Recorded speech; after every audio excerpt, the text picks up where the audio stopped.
नमस्कार दोस्तों, धर्म दर्शन में आपका स्वागत है। आज की वीडियो में हम आपको शिव पार्वती के विवाह की कथा बताएंगे। भगवान शिव के विवाह के बारे में पुराणों में भी वर्णन मिलता है।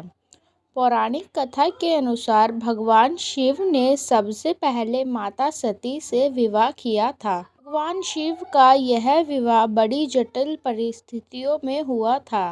माता सती के पिता दक्ष भगवान शिव से अपनी पुत्री का विवाह नहीं कराना चाहते थे, लेकिन ब्रह्मा जी के कहने पर यह विवाह संपन्न हुआ। एक दिन राजा दक्ष ने भगवान शिव का अपमान कर दिया, जिससे नाराज होकर माता सती ने यज्ञ में कूदकर आत्मदाह कर ली। इस घटना के बाद भगवान शिव तपस्या में लीन हो गए। उधर माता सती ने हिमवान के यहाँ पार्वती के रूप में जन्म लिया। उस समय तारकासुर नामक असुर का आतंक था। देवतागण उससे भयभीत थे। तारकासुर को वरदान था कि उसका वध सिर्फ भगवान शिव की संतान ही कर सकती है। उस समय भी भगवान शिव अपनी तपस्या में लीन थे। तब सभी देवताओं ने मिलकर शिव और पार्वती के विवाह की योजना बनाई। भगवान शिव की तपस्या को भंग करने के लिए कामदेव को भेजा गया, लेकिन शिव ने उन्हें अपने तीसरे नेत्र से भस्म कर दिया।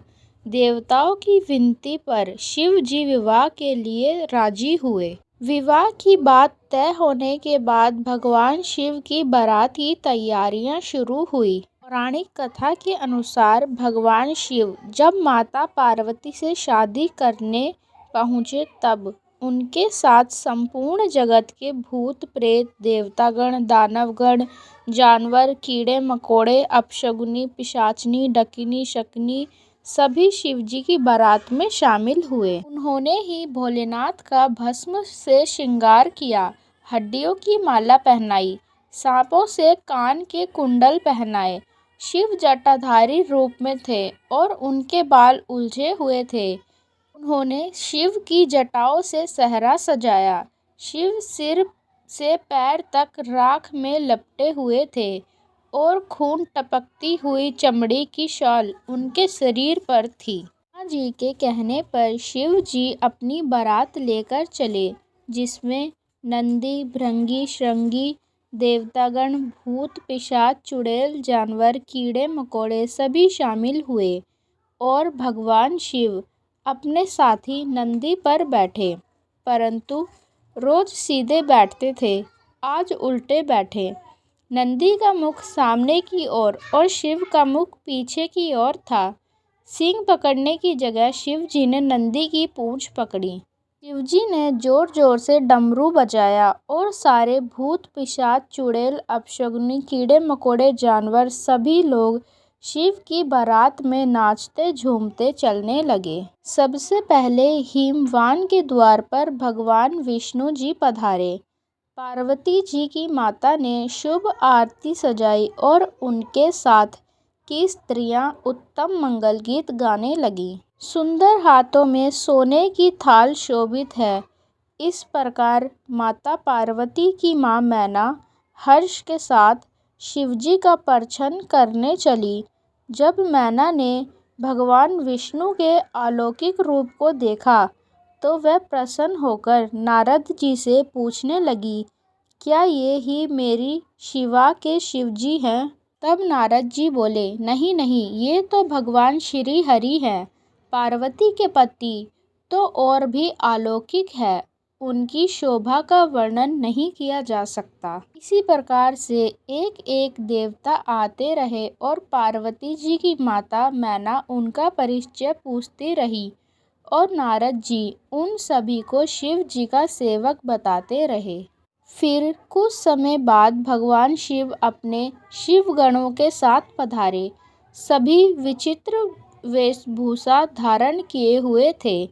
कुछ के तो मुख ही नहीं थे और कुछ के मुख ही मुख थे।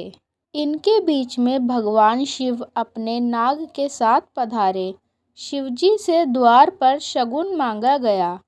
तब शिवजी बोले, शगुन, यह क्या होता है? किसी ने बताया, आप अपनी कोई प्रिय वस्तु दान कर दीजिए। भोले बाबा ने अपने गले से सांप उतारा और उस स्त्री के हाथ में रख दिया जो शगुन मांग रही थी। वह स्त्री तो वहीं मूर्छित हो गई। इसके बाद जब सभी ने महादेव को भयानक भेष में देखा तो सभी स्त्रियों के मन में भारी भय उत्पन्न हो गया। सभी अपने अपने घरों में घुस गए। भय के कारण कन्या पक्ष वाले भी मूर्छित हो गए। पार्वती की माता मैना भी भय से मूर्छित हो गई। जब पार्वती की माता को होश में लाया गया तो वह रोते हुए कहने लगी, चाहे कुछ भी हो जाए, मैं ऐसे भेष में अपनी पुत्री का विवाह शिव से नहीं कराऊंगी। उन्होंने पार्वती से कहा, मैं तुम्हें लेकर पहाड़ से गिर पड़ूंगी या आग में जल जाऊंगी या पानी में कूद जाऊंगी, चाहे घर उजड़ जाए, संसार भर में अपकीर्ति फैल जाए, पर जीते जी मैं इससे तुम्हारा विवाह कभी नहीं कराऊंगी। पार्वती जी की माता नारद जी को भी बहुत सुनाने लगी। मैंने नारद का क्या बिगाड़ा था जिन्होंने पार्वती को ऐसा उपदेश दिया कि उसने बावले वर के लिए तप किया।